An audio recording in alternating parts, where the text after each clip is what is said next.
Hello, everyone. Welcome again to Balance's conversation series with different leaders, talking about bringing balance in different aspects of life. And today we have with us Bernice Chao, and I'm very excited to have a conversation with her. She is a creative director and co-founder at Asians in Advertising, which is a nonprofit, but she does a lot more than that, and we'll get into that. Author, uh, events, TEDx coordinator, and much more. So I'm very excited to have a chat with Bernice. And if you like her stuff, do stick to the end of the show, and we'll talk more about what she's up to right now and the events and how you can be involved in the organization that she has and all her activities. So without further ado, hello, Bernice. How are you today?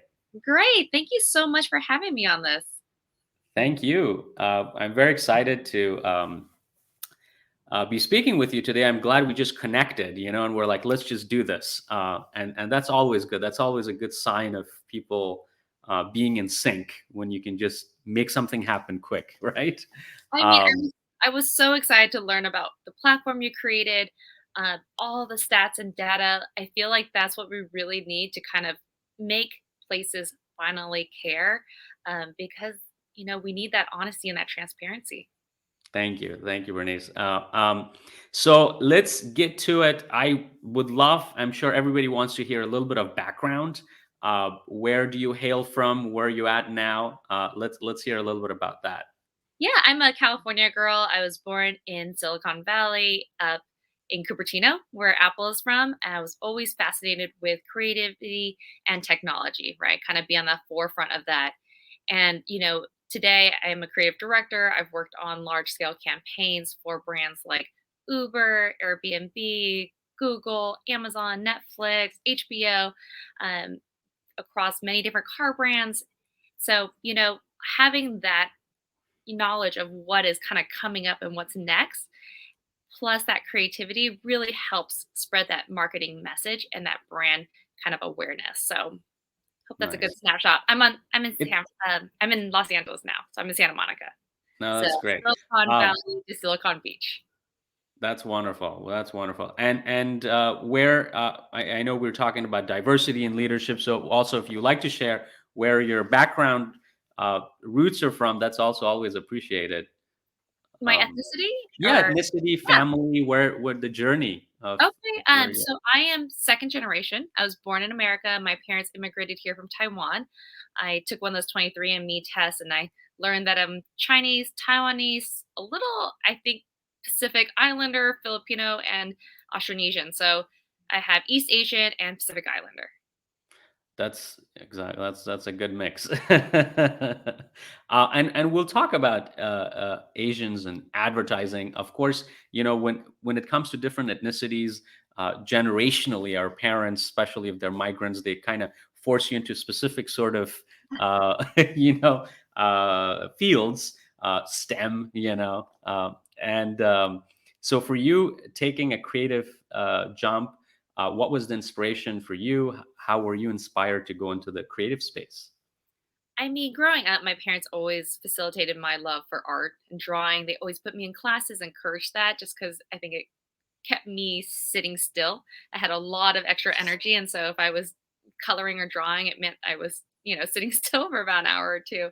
And so my junior year of high school, I actually got a scholarship summer course at Stanford and at Academy of Art in San Francisco. I really liked my Academy of Art experience more than my experience at Stanford. And at that time, I was just really lucky to know someone peripherally that went to Art Center College of Design, and she was a boss. She at the time was the CCO, I believe, of Ernst and Young, and so she was doing, work that paid. And I think to my Asian parents, I was like, "Oh, there's an actual job at the end of this hobby." They were really supportive of that. So I basically found that out that she went to Art Center College of Design in Pasadena. I Googled it, found that Newsweek had an article that said it was the Harvard of art schools, shared it with my parents, and they were like, okay, you can go there. And so that's kind of how I made my journey to uh, Los Angeles and pursued that career. That's wonderful. So role models, I guess, at the end of the day, huh? You saw some role models, and that paved the way. Yeah, I Um, mean, that I would say I always tell students that I teach that I started my career at the beginning of pretty much social media. Nowadays, there's a lot more ways to get connected to those in careers that you're interested in. And I always say, just reach out to Hmm. 10 people. The likelihood of one person reaching back is really high. Hmm. Back in my day, there wasn't that, right? Facebook just became a thing when I Hmm. graduated Hmm. college. So I wasn't able to just ask people online what they thought about their jobs. So I highly encourage that to people who are interested in jobs outside of the people they know. That's wonderful. Okay. Okay. Now let's get to the meat of some of your current passions and projects and works. And I think the one we want to perhaps start with is Asians in Advertising, the nonprofit you co-founded. Can you tell us what inspired that and what's the purpose of that organization? So this was an idea that I had about 5 years ago because it was the first time I worked with, out of a 200-person agency, I worked with four other people that looked like me. And I felt so emblazoned by that notion that I had peers that it was relatable to me. And I brought up this idea of starting a group for Asians. And I would say the other four people were super excited. We had 2 or 3 meetings, and I felt the drop off happen really fast where they kind of lost interest and I was trying to push it ahead. And then I was like, maybe I'm the only one that feels that this is needed. Something for me in my career is the pain point of being so different in my vertical. I work as a creative in advertising, which is a white male vertical. I would say all the leadership in this discipline and everyone that's promoted at the top are, they look so different than me. They're, a foot taller. They have a different skin color, culturally are so different. And so maybe it was the fact that I was in a different vertical that I felt this more than others as a pain point. And I wanted to create something for, basically for me, right? Where would I feel authentic? Where would I feel at home?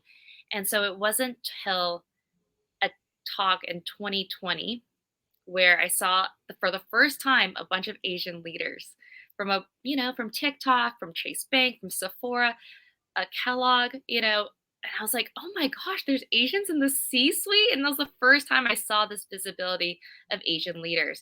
And it brought back this idea of that, group I wanted to create. Because at the end of the talk, what they said was, this was really great. We should do this more often. I don't know why we don't do this. And I was like, you guys don't even do this either? I was like, so no one does this. And Hmm. so I have a lot of organic conversations from people I meet on LinkedIn. And I actually met someone at another, talk for Ascend, which is another leadership group for API. And her name was Jesselyn Lamb. And, Hmm. I only had a 20-minute conversation with her. And she was telling me all the ways she was involved in all these organizations. And so I felt like I never met someone so passionate for change as her. And so I kind of was thinking about it after our conversation. I think 2 weeks later, I emailed her and I was like, I have this URL that I bought 5 years ago. I had this idea to create a group for Asians in advertising. What do Okay. you think about being my partner? She was in New York. I didn't know her personally. I couldn't meet her. And she was like, sure, I'm down. So we made the site on Saturday. She edited on Sunday. We put it live Monday with one event, 2 months out. No one knows who we are. And we had over 600 signups to do a networking group on Zoom. Hmm. And that Wow. was the max. It's not even like we could have had more. And, it was kind of amazing how many people cared about this. And when they showed up, it was around the world.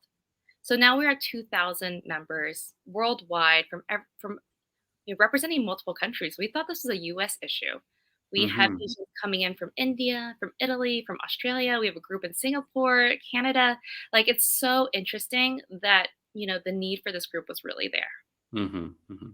And what do you see as your purpose? You mentioned, it was born over a weekend, and you kind of put it all together, and it kind of grew.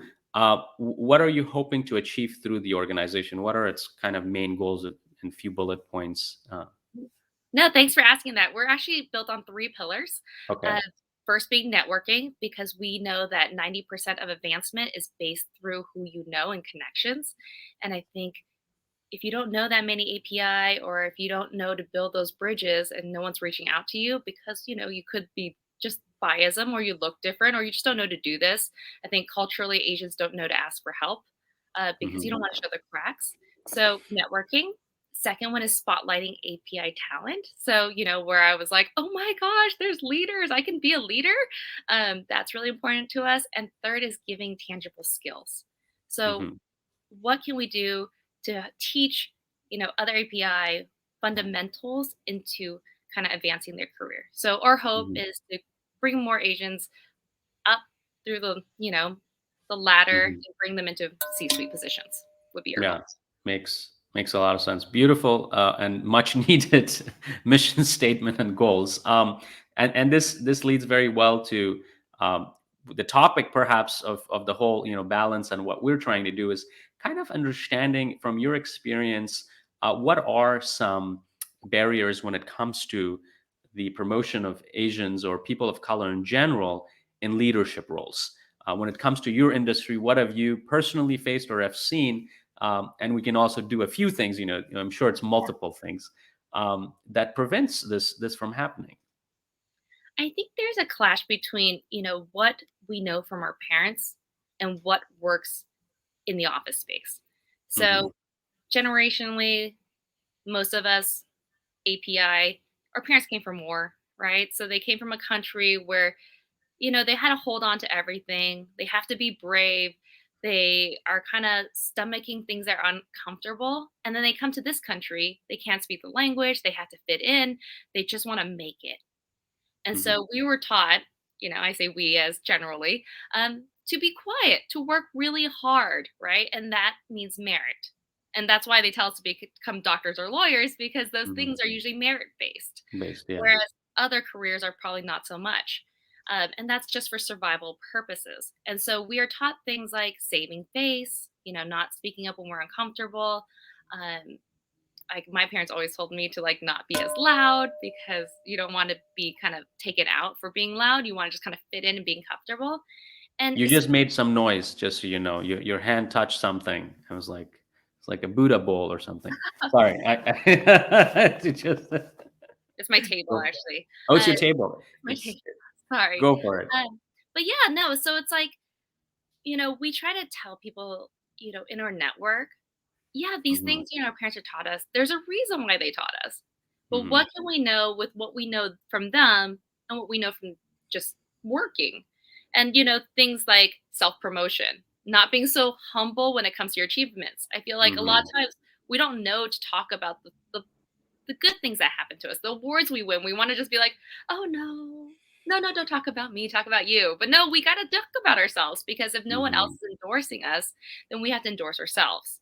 Hmm. Ask for it. Sometimes we're like, oh, I've just been working so hard. I've already been working at the next level. I should just be promoted. I see that guy over there just get promoted. So it's going to be my Hmm. turn soon, too. Not necessarily. Not until you Hmm. ask for it. They might just be like, oh, you look super happy because you're doing all the overtime. You're working the weekends. You're just hungry and you're just a worker bee versus you being a leader. So Hmm. giving Hmm. yourself space to ask for that. It's okay to Hmm. leave is another thing I say. Like, if you're asking for it and they're just like, "Oh no, let's wait," "Oh, we get funding later." I hear a lot of times where people keep getting passed off and they're seeing Hmm. other people get raises, other departments get raises, their partners get raises, and they're just kind of like, "Wait, when is it going to be my turn?" And that carrot keeps moving. And I say, maybe if you tried really hard and they're still not listening, it's fine. I think, or immigrant parents are like, just stay where it's comfortable, stay where it's safe. Hmm. They go, you have good hours, you know what's going on. Don't stir the pot. Just stay and be like compliant. And I'm like, no, Right. you deserve, you deserve it. And Right. it's okay to want more. And then lastly, build your network. Like there are so many executive level positions that don't even serve on the job board, and they're all about who you know. So Hmm. making the most of LinkedIn, your social circles, asking for that help, asking like, oh, what job openings do you have? What do you know about? Can you introduce me to so and so? And can they get me a leg in? Like it's okay to ask. Wow. We're going to make a listicle of this later because you definitely gave us a very useful list, which was both internal about what uh, people of color themselves could be doing, as also what's happening in the outside world or the other side. So you gave a beautiful list. I kind of wanted to dig in on a few of them a little bit Sure. deeper in terms of when it comes to leadership and leadership positions. What do people, in your experience, uh, who are at the level of having the decision makers to promote or not promote people to leadership positions, what do they look for other than talent and merit that are not tangible that you think then it comes down to and prevents people from being promoted? I went to this talk for something in my industry called 3% conference because less Okay. than 3% of creative directors are women. And one of the talks that really struck me was this one that talked about potential. So if your leader, for some reasons looking at the next person in his team, he looks for that person with potential. And usually that Hmm. person with potential, there's some biasm, right? So someone that's more their friend, maybe looks like them, they culturally get each other, so you look at this person and you're like, he can be the next leader because I see myself in this person. Hmm. And with someone else that looks different culturally, maybe it's a different gender, you kind of start seeing the deficits. Can Bernice speak up enough? Can she present well enough? Does she have the skill set needed? Versus this other person that may not have all the skills, but now has all the potential. And so Hmm. that's where something intangible about leadership really comes from, uh, that you can't just like fake that, right? So it's like it's hard to like get that conversation moving about leadership when there is that just implicit bias. Right, right. Beautifully put, beautifully put. You pointed at one, of course, right? I think they even have a term for that. I can't really think of it when people are choose people who look the closest to them as the next leader, which is part of implicit bias. Are there other biases like that that you can think of right now um, that also play a part? I'm trying to think. Sorry, it's like on the spot No, take here. your So time. I'm trying to think what else I can point to for that. But it's also like if you think about this happening over time in your career. Hmm. So when you're looking down at who's going to be the next VP or C suite. So if you're C suite, you're looking at VP level.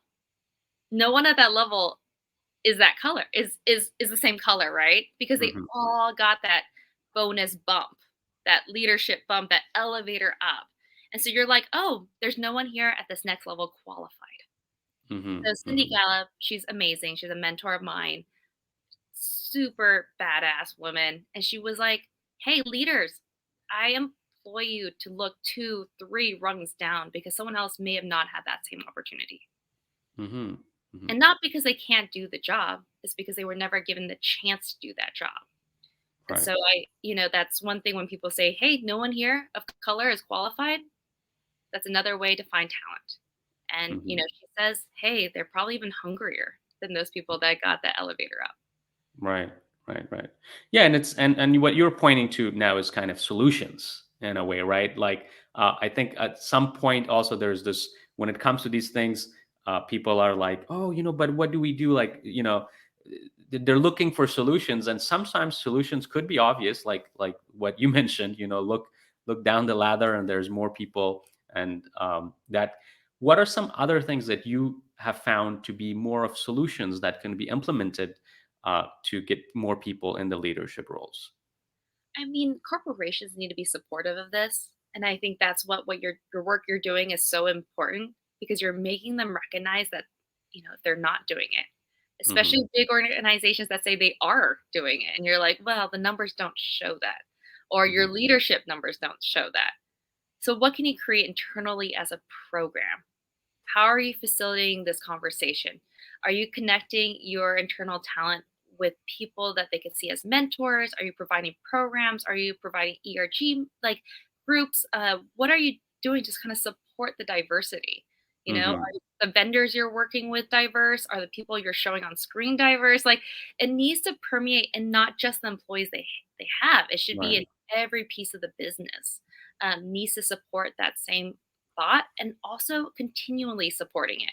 I know Hmm. for API, it's really popular during Lunar New Year and API Heritage Month, but those are only 2 months. What about the rest of the year? You can't just like come up and be like, look, we care because it's convenient. You have to care all the way through. And so making corporations like, hey, stop and just be like, what can we do today? What Right. resources, what are we actively going to, you know, Right. do here? And one of the things that has been done and doing is corporations hiring a diversity officer, a chief diversity officer of some form or shape. Have you had any experience with them? Do you think they are effective to hire like a one dedicated person to do whatever they they are charged with? Is it effective? I mean, it's a step in the right direction. I think it depends every corporation if they're giving that person, the actual room to do their job. Hmm. It's one thing to be like, cool, we're going to have someone champion it, but are you giving them any autonomy to do that? Are you letting them put forth policies and actual ways to make change?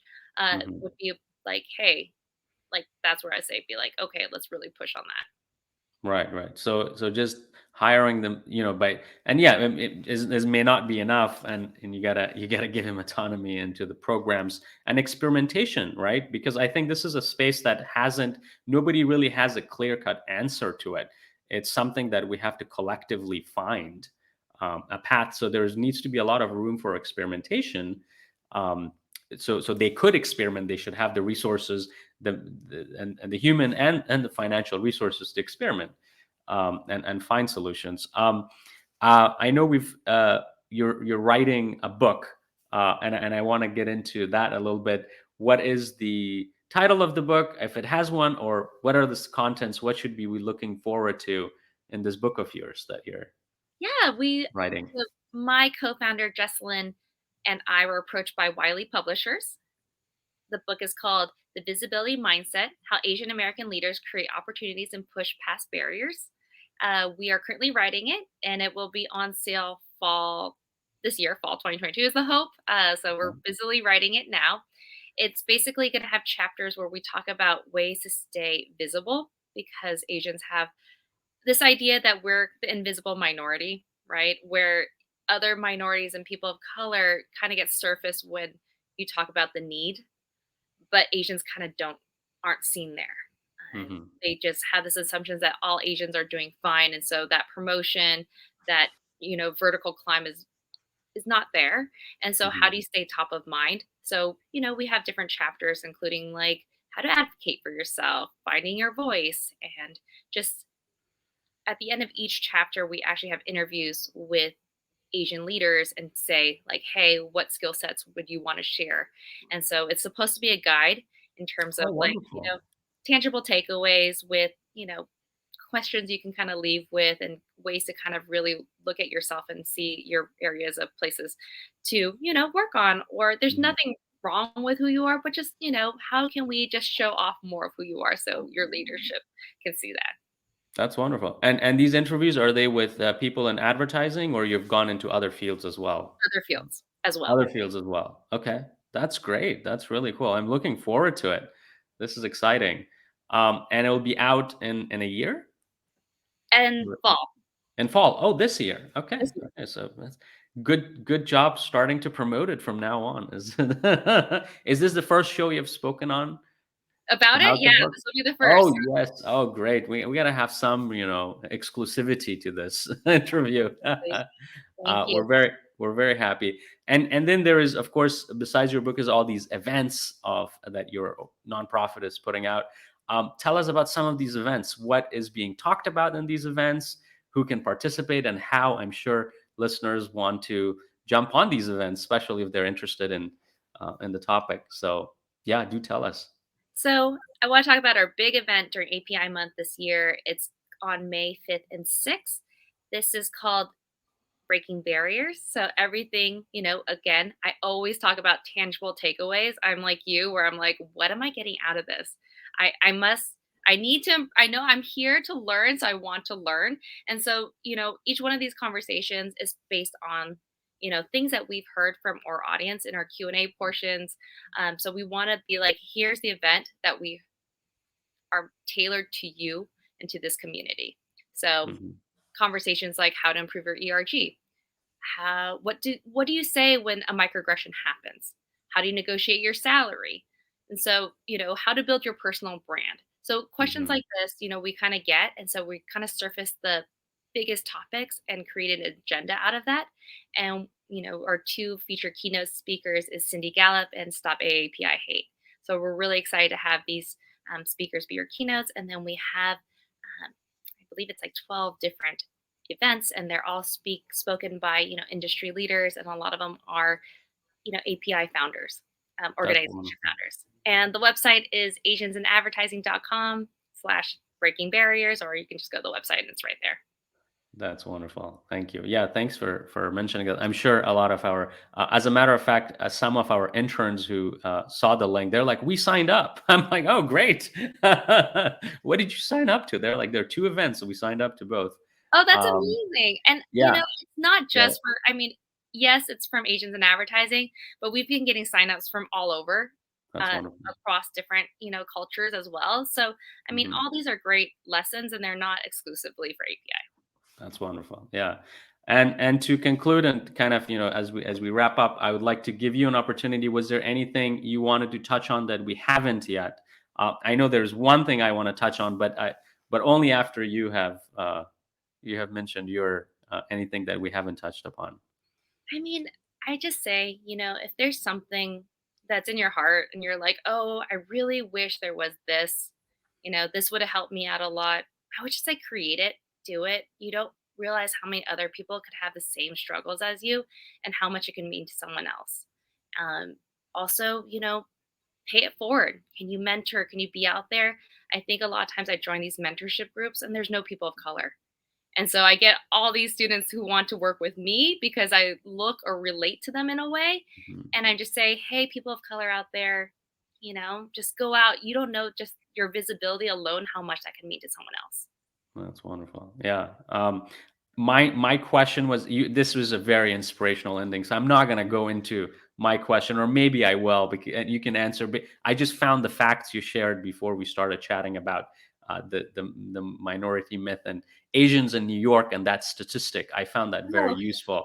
If you would share, that yeah, would might be absolutely. useful. Yeah. I mean, I think there's this misconception as Asians being this monolith minority, right? All Asians are doing well across the board. So we don't need to help them. They're fine. They're going to good colleges. We don't, they're doing great. But people don't realize that, Asians 12% live in poverty. And the highest group of poverty in New York is by Asians at 26%. And those 26% usually don't qualify for assistance because there's this assumption that Asians don't need it. And so I just say, hey, Asians come from all over with all different backgrounds. We're not all the same. And that like, yeah, the Asians that went to school and are trying to work up the ladder, they need assistance, but then also the people at the other end. We're just not one big giant bucket. That's wonderful. That was even a better ending. So I want to thank you so much, Bernice, for coming on the show and sharing some knowledge and thoughts with us. And for audiences who like this conversation, follow us for more, and definitely check out her organization, and which we'll put links in below in the description. And thank you very much, Bernice, again for being on the This was show. wonderful. Thank you. Thank you. Bye bye. Thanks.